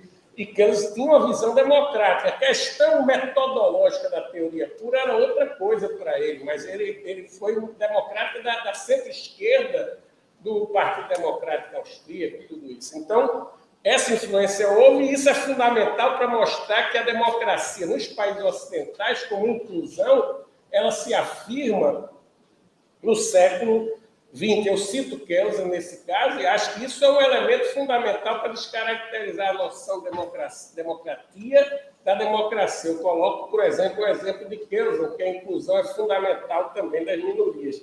Eu acho que aí o Habermas toma isso como universalização do debate, né? Ele coloca em termos de busca para que participação igualitária, livre, para que se possa ter possibilidade contrafactual de chegar a um consenso. É diferente de Keynes, porque Keynes está preocupado, eu acho, mais no processamento do dissenso, entendeu? Então, há um pouco de diferença. Mas muito obrigado.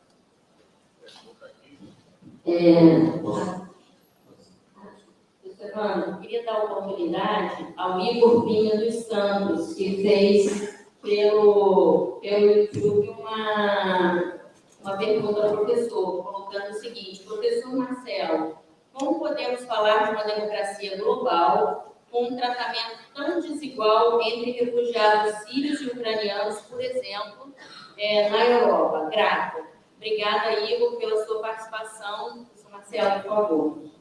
Oi, Igor.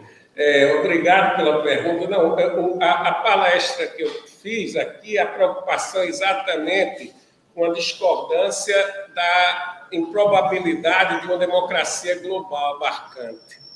Para mim, as democracias ainda permanecem no plano do Estado territorialmente e, portanto, a ideia de uma democracia global não está no horizonte ainda dessa sociedade mundial, até por questões de geopolítica. Então, eu não sou um defensor da possibilidade dessa democracia global.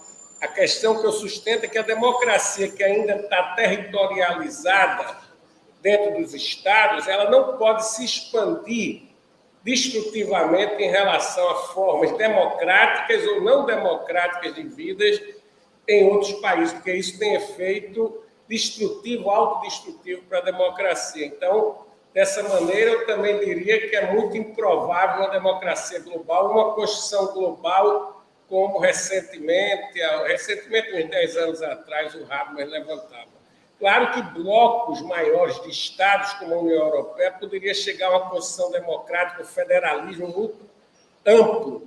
Mas, mesmo assim, essas diferenças de construção interna de cada estado levou o Brexit, né? Quer dizer, a saída da Inglaterra. Mesmo na Europa é difícil construir uma constituição democrática no federalismo altamente descentralizado. Imagine isso no plano global. Então, eu diria que não sustento essa possibilidade da democracia global. Professor Marcelo, antes de mais nada, uma satisfação revê-lo aqui. Para quem não sabe, sou também oriundo da Faculdade de Recife, só que o professor Marcelo foi quase um professor, porque ele era professor de Teoria Geral do Estado, e a depender da entrada, né, no vestibular da época, né, pegaria o professor Marcelo como professor, e eu acabei tendo como professora Bernadette Pedrosa, saudosa Bernadette Pedrosa, que foi professor Marcelo. Mas já tinha o par dos alunos um interesse muito grande em estudar com o professor Marcelo e aquela coisa toda, mas também, em geral, conversando, né, na memória do professor Bernadette. Muito boa a sua palestra, excepcional como sempre, professor. E eu queria começar com um comentário. Recentemente, o Tony Blair foi entrevistado sobre a questão da guerra da Rússia na Ucrânia e questionado sobre a decisão dele de apoiar, de estar junto do Bush Júnior na guerra contra o Iraque. Está na internet. E o Tony Blair vai ser diferente, porque o Bush invadiu uma democracia. Ou seja, se não fosse uma democracia, se poderia invadir, né? Quer dizer, essa é a mensagem, né? Quer dizer, as democracias podem invadir outros países que não sejam democráticos, né? Mas não pode, né? Ou seja, há uma tolerância à invasão a depender do regime. E, recentemente, o Biden fez a cúpula, né, das Américas, cúpula pela democracia, recentemente, e que foi um fracasso retumbante, né? Porque primeiro teve a resistência do presidente do México, né, que questionou o Biden pelas escolhas dos convidados. Quer dizer, e aí já começa a aproximar os pontos do ponto, né? Quer dizer, os critérios definidos, obviamente, em alguns eventos, para convidar quem quiser, né? E dentro do esforço dos Estados Unidos estabelecer uma divisão nova do mundo entre democracias e autocracias, e, claro, unindo a China, né, como seu grande alvo. No meu entendimento, uma linha entre a democracia plena e uma ditadura radical, e os Estados Unidos e China não estão nas extremidades. Em 2021, a China publica um documento interessante, e ela entra nesse debate do jeito dela. O nome desse documento é Democracia que Funciona, né, do governo chinês. E entre vários aspectos, ele seleciona, né, que a democracia é um fenômeno concreto, enraizado na história, na cultura, na tradição, enfim, tem diversas formas de desenvolvimentos, né? E define essa democracia socialista, ou a democracia em geral deles lá, como uma democracia de processo completo, que é orientada não só para resultado, né, mas não é só uma democracia procedimental, mas também orientada para resultado, e por aí vai. E uma frase forte, que a democracia não é só um ornamento decorativo, né, mas um instrumento para resolver as questões que preocupam a população. E aí, um ponto bem dito, né, da sua agora, da intervenção, o problema da minoria que exclui a maioria.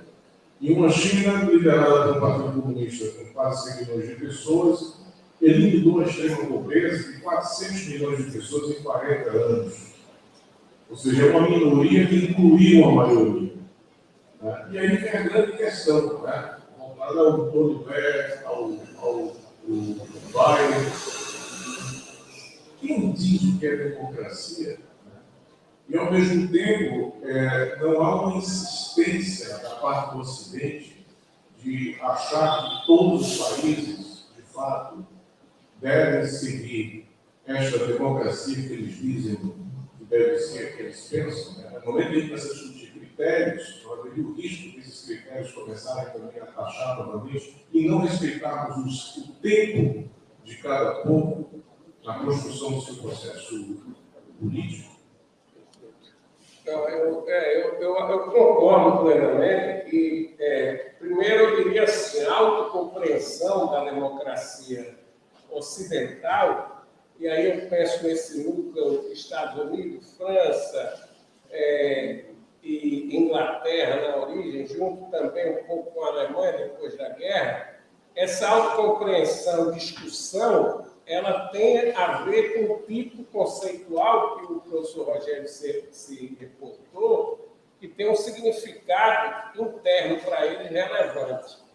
O que eu estou criticando é exatamente incompatível com o conceito da própria democracia ocidental justificar a invasão no Iraque. É incompatível porque eles estão tomando decisão sobre outro povo. Então, minha preocupação é mais mostrar o conceito, esse conceito ocidental e as contradições internas dele.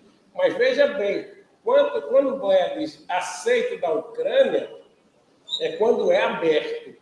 Eles atacam países que não seriam democráticos em termos ocidentais, quando a coisa é aberta. Mas, por baixo do pano, eles derrubaram Allende, eleito democraticamente, queriam uma transição democrática para o socialismo. O Brasil, quer dizer, depois estoura com os relatos que vêm que os papéis da CIA são liberados. Então, nós temos informação, 20 anos depois, muitas informações. Agora, eu penso, o governo chinês, eu diria, do ponto de vista que a gente está falando aqui muito ocidentalizado, você já está vivendo lá mais, eu diria que ele teria um papel mais de governo popular. O que eu chamo de governo popular para distinguir da democracia ocidental? O governo popular, a ênfase não é no input procedimental, é no output. E eu penso que o grande valor de um regime como o chinês está exatamente nessa capacidade de trazer resultados includentes na questão social. Esse é um ponto fortíssimo. E, dessa maneira, ampliar a inclusão no sentido amplo do termo, não necessariamente de participação política procedimental tradicional. Mas, para mim, o importante não é necessariamente a rotulação democracia, se a gente pode expandir e falar em outros contextos, mas apontar para que, a partir da autodefinição das democracias ocidentais, elas se contradizem com o próprio conceito quando irresponsavelmente querem definir que outros povos se subordinem à sua cosmovisão política. Então, é esse o que eu quero mostrar, que isso está intrinsecamente desmoralizador da democracia como conceito.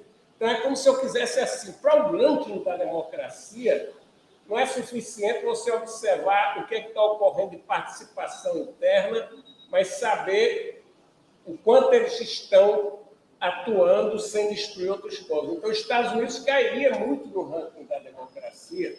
Um país, talvez como Portugal, subisse muito hoje no ranking, porque não está entrando em outros países, não está atuando. Então, nós teríamos um ranking da democracia que cairia esses países como a Inglaterra e os Estados Unidos, entendeu?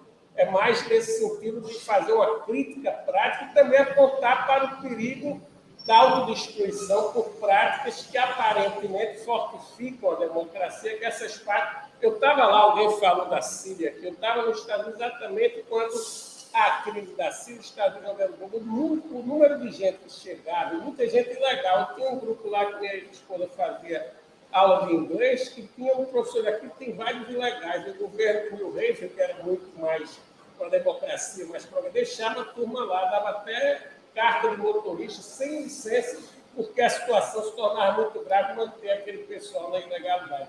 Mas com o crescimento disso, pode ser que, no momento, isso se torne impraticável, a convivência democrática também. Então, é esse negócio do refluxo do lixo. Mas eu concordo com você com essa forma de tutelar, monitorar o mundo. Ou, como diz o Luhmann, professor, que também o Luhmann diz, ora, não se pode admitir que um país como os Estados Unidos queira ser a polícia do mundo. E ele critica porque os Estados Unidos não assinou não ratificou a Convenção de São José. Então, aí a gente tem que também apontar criticamente para a própria autodefinição democrática, nesse sentido que eu estou tentando trabalhar. Muito obrigado. E foi nosso da faculdade, mas já era mais velho. O Marcos também estava dizendo que eu estou aparentando muito novo. Parece que é meu. Com 65 não aparece cabelo dele, não tem não.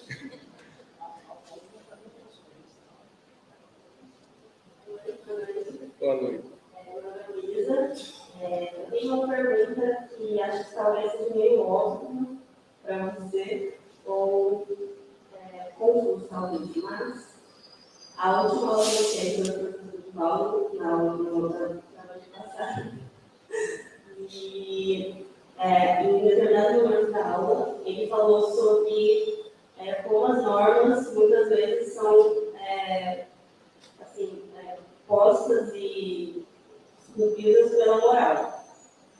E a minha questão é uma relação entre direito e democracia, né, que a gente não sabe, mas se a democracia envolve, no meu ponto de vista, a democracia envolve o direito.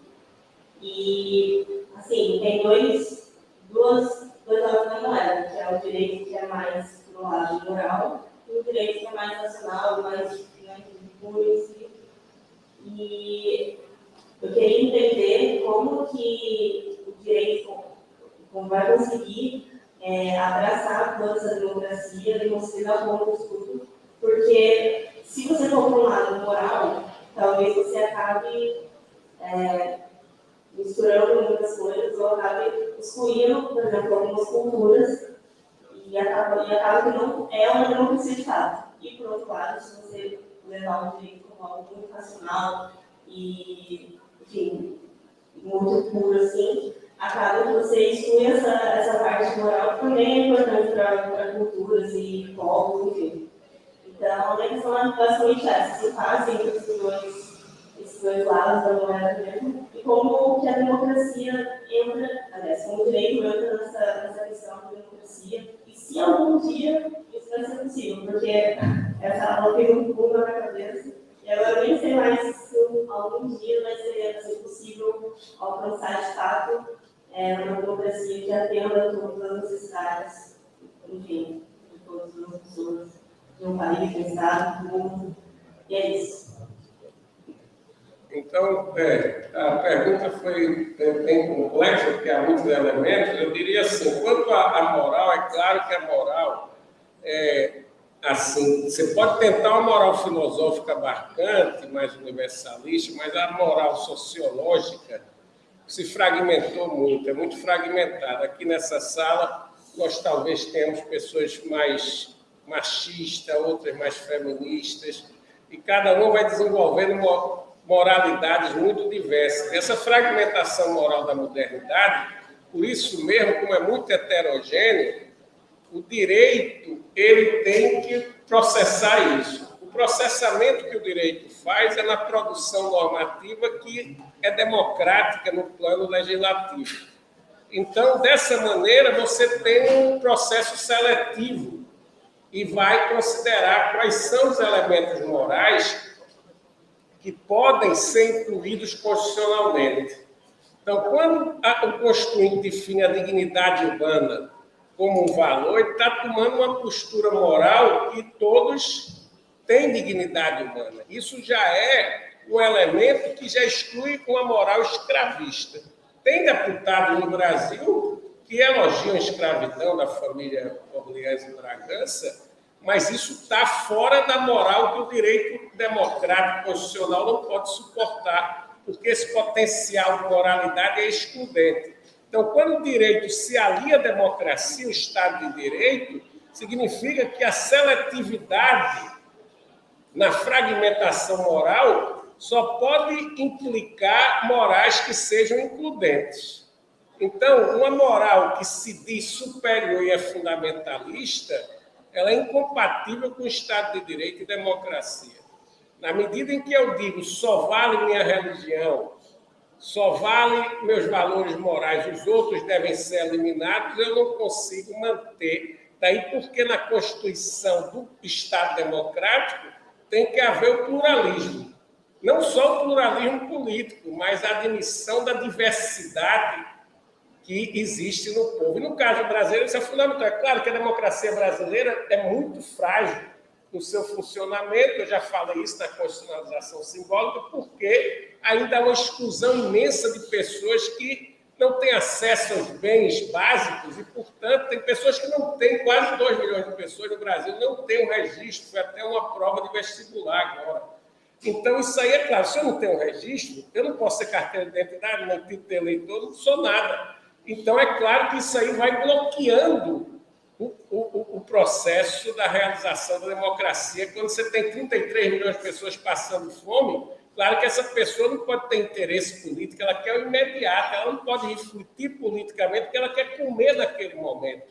Então, isso você vai destruindo e corroendo a democracia. Agora, do ponto de vista da moralidade, a democracia só pode incluir elementos morais que não sejam excludentes. E aí, é claro, se você tem uma moral de que negro é um ser inferior, que mulher é um ser inferior, que índio é um ser inferior, ou que mesmo que o estrangeiro é desprezível, isso aí vai minando a própria relação entre Estado de Direito e democracia, entendeu? Então, é nesse sentido que as morais podem conviver, desde que não sejam definitivamente excludentes.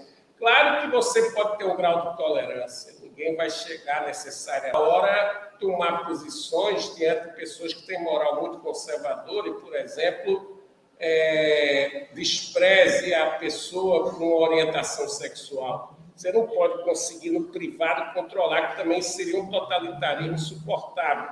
Mas é claro, se isso é público, se é uma ofensa, o Estado pode proteger essa pluralidade, entendeu? Então, é essa a resposta que eu poderia dar.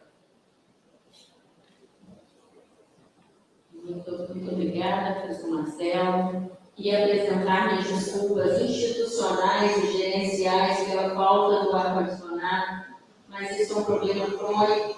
Testamos antes do início do semestre e ele estava funcionando, mas isso é para demonstrar que nós somos, sobretudo, uma faculdade calorosa, uma faculdade onde há proximidade, onde a temperatura do estudo é elevada, né? As reflexões são potentes.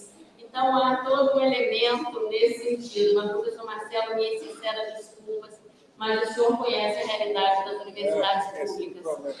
Mas, sobretudo, fica aqui o registro da grandeza desta noite, a oportunidade de nós ouvirmos esse debate, essa exposição do professor Marcelo, as falas que se seguiram, as indagações, mostram a potência da Faculdade de Direito da Universidade Federal Fluminense. E a possibilidade de nós termos noites memoráveis como essa. Professor Marcelo, muito obrigada. O senhor seja sempre muito bem-vindo. E aqui eu reitero os agradecimentos ao Programa de Sociologia e Direito, através da professora Manuel e professora Carla, ao PPGDC, ao Programa de Direito Constitucional, através do professor Pedro Governo, o professor Corval não pôde estar por uma emergência familiar e apresenta as suas desculpas, a coordenação de curso, pelo incentivo da professora Gisélia a essa programação. E queria registrar por último, porque se perderam aí no início, mas queria registrar a presença da chefe do Departamento de Ciências Judiciais, que é a professora Bárbara Lupetti, o professor Rogério Pacheco, que nos iniciou, quebrou o gelo, e fez a primeira pergunta ao professor, o professor Carlos Magno, o professor Gustavo Sampaio, a professora Roberta Pedrinha, a Raquel Neri e a professora Carla Apolinário. Se alguém escapou, e, sobretudo, agradecer ao nosso corpo docente, tanto da graduação quanto do estrito senso. É por vocês e com vocês que faz sentido a nossa atividade. Por isso, nós estamos aqui nos mobilizando, superando todos os desafios e os entraves pelos quais passamos nos últimos anos.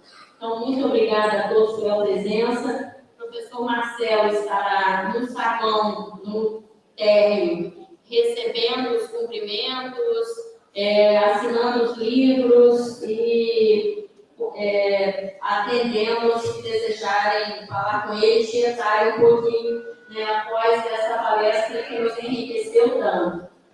Muito obrigada, boa noite a todas e todos, que tenhamos um semestre grandioso. Obrigada.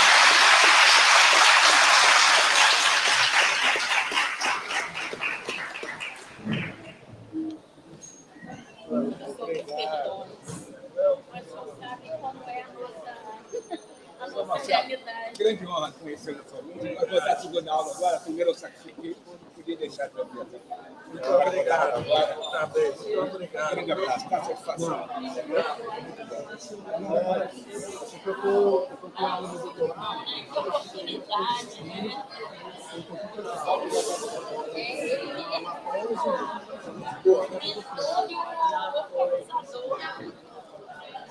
Não, se quiser assistir. Ó, você não tem, você assiste.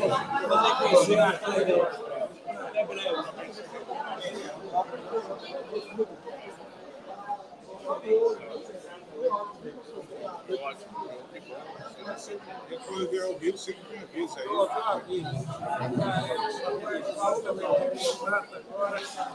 Aí a gente, eu preciso aparecer aqui, eu dou notícia. Aí eu estou para São Paulo, vou ficar lá depois.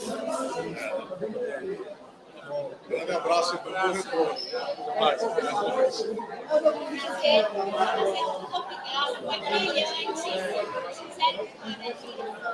Muito obrigada por tirar esse tempo, dedicar esse tempo para estudar. Obrigada. Parabéns pela prova de hoje. A gente sabe que e a gente coloca isso para pensar realmente. Muito obrigada. Sim, com certeza.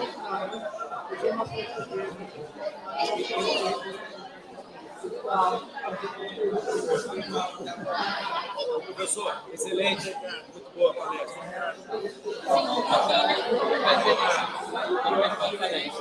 Parabéns pela palestra. Você pode encontrar meu livro fugível? Também quero. Seu nome é Alessandro, com 2 S.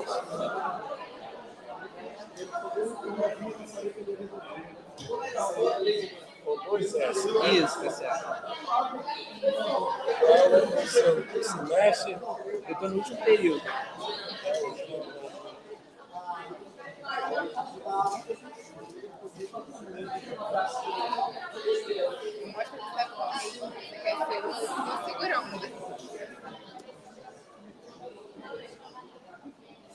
hoje é... Hoje é dia 13. Quase sexta-feira 13. Obrigado, Marcelo. Pode tirar foto sua? Pode. Peraí que eu também quero, senão ficar com ciúme. É Paulo. Nossa Senhora, Eu já sou formada. você está na pós? Não. Estou querendo entrar, né? Estou colocando direito mesmo.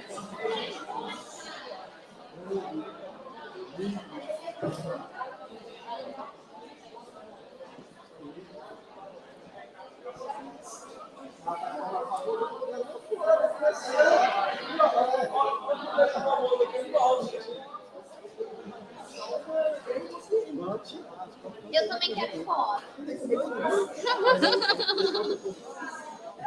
Muito obrigada, vocês são uma honra. Tirar a foto também quero, hein? A gente vai digitar hoje. Tira agora a minha. Mas eu espero.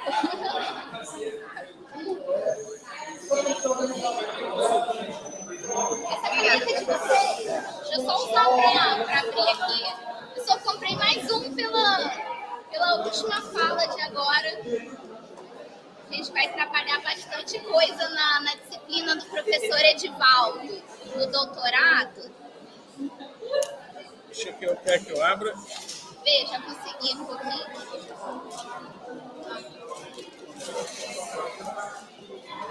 São 3, tá? Tem que aproveitar uma oportunidade. Pois é Soraya com Y.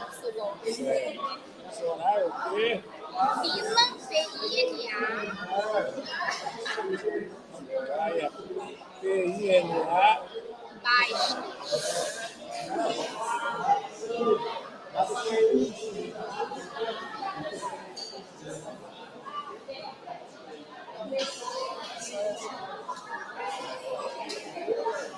Falei pra ele que são 3, pra ele preparar a mão aí. Ah, nem você está acostumado a assinar de 100 para cima, boa noite.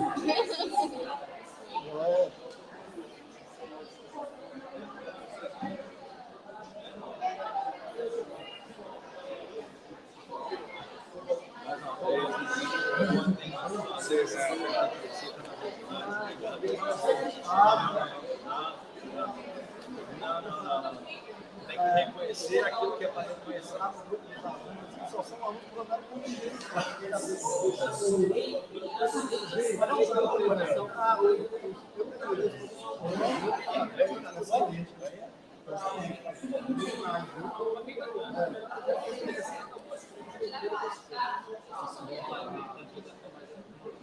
Já vai sair, né? Tá ótimo, viu, Marcelo? Até mais. O do Entre Temes e Leviatã foi texto base do mestrado, não foi? Daquele que eu entrei? Foi.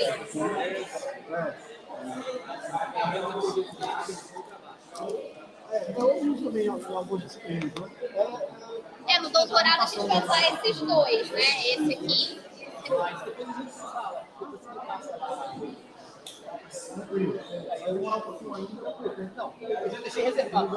Cada vez que eu deixei, vai separar para na hora que você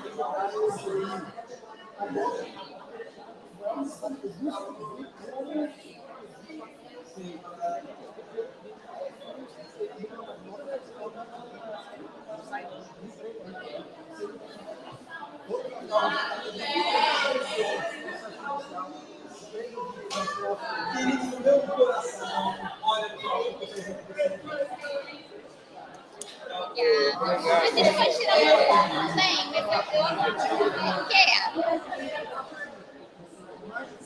Você está no doutorado, Eu fiz o ERG, né? Como